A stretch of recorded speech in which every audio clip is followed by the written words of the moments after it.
on the News Channel 5 network. This is the plus side of Nashville. Hi everybody, welcome to the show. So today we're talking about bettering the lives of our children, from babies to teens. You know, babies are the most precious gifts in the world. However, we all know that the cost of raising a child is not an inexpensive endeavor. There are parents out there who simply cannot afford to provide the basic needs for their baby, like diapers, cribs, and so forth. Mothers to Mother is an organization that provides basic necessities to low-income infants and children in Tennessee, and we'll take a closer look inside this organization in just a bit. But first, we're highlighting the works of an organization dedicated to helping at-risk teens.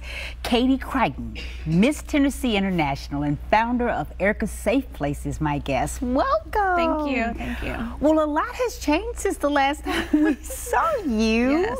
Katie, congratulations. You just won Miss Tennessee International. That's fabulous. Thank you. Thank you. How do you see this now being a great platform for you to take the message of Erika's Safe Place all around the state and the world? How do you see that helping your organization? I'm so excited about it. I've been attending events and festivals and just spreading awareness about Erika's Safe Place just from county to county, and I'm hoping from state to state now, and eventually growing Erika's Safe Place. Yeah, so well, it's a great opportunity. Oh, it is a wonderful opportunity. I think any person who runs a nonprofit would love that opportunity to be able to have this sort of visibility. For people who may not be familiar with Erika's Safe Place, you were on a year or so ago, but for those people who weren't watching, tell us who Erika was, and why you decided to start this organization. Yeah, so Erika was my best friend, and she committed suicide 3 years ago. And at that time, I was going through college to finish my master's to start a program. And so after I graduated in May, I decided to name it after her. Yeah, that's wonderful. So talk about who Erika's Safe Place serves. I know you work with at-risk teens. What ages, what types of issues are some of these young folks facing? Okay, so I work with boys and girls ages 12 and up to 19. As long as they're in high school, I'll continue to work with them. And so a lot of them are court-ordered. The schools make referrals, hospitals make referrals.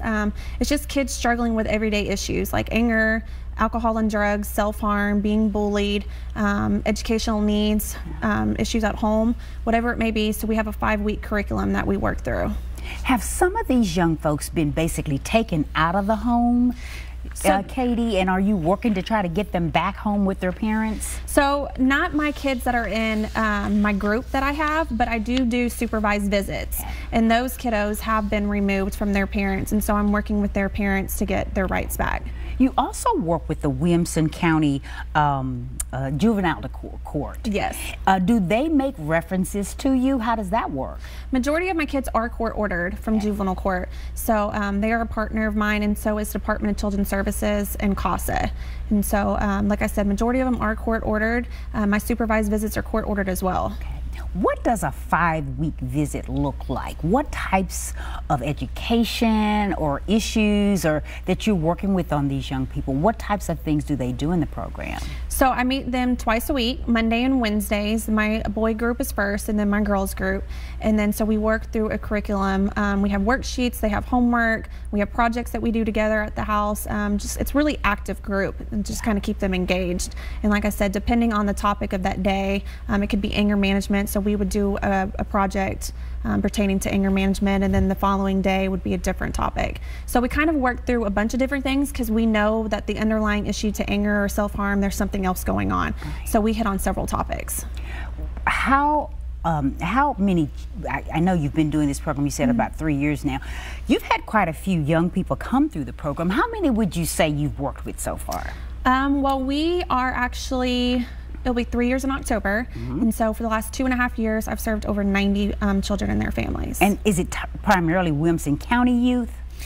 For my groups, yes. Okay. As far as my supervised visits, I have parents coming in from Florida, Texas, Atlanta, Davidson County, Rutherford County, kind of all over, just depending on, you know, if the other parent has migrated here, then the other parent will drive up. But we are the only supervised visitation facility in Williamson County. The other one is in Nashville, so the surrounding areas will drive to me.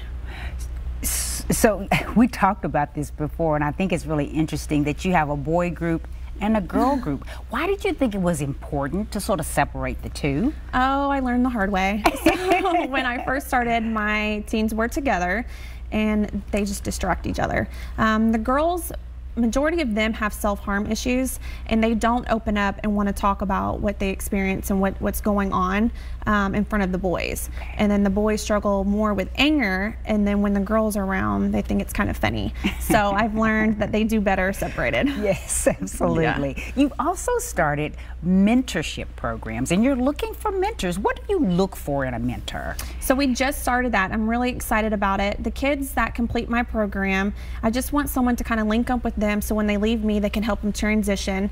And so we are actually doing a training this month in May coming up, and we'll probably do another one in July. So we're just looking for someone that's interested in giving their time for about 3 months, just to call, text, email, talk to the kid, just check in on them, see how they're doing. Fantastic. Well, you are doing great work. Thank you. As Miss Tennessee International, I know you're going to do even better, and I'm so proud of you. Congratulations. Thank you. Thank you. Thank you for being here. And when we come back, we'll learn more about Mother to Mother. Stay with us.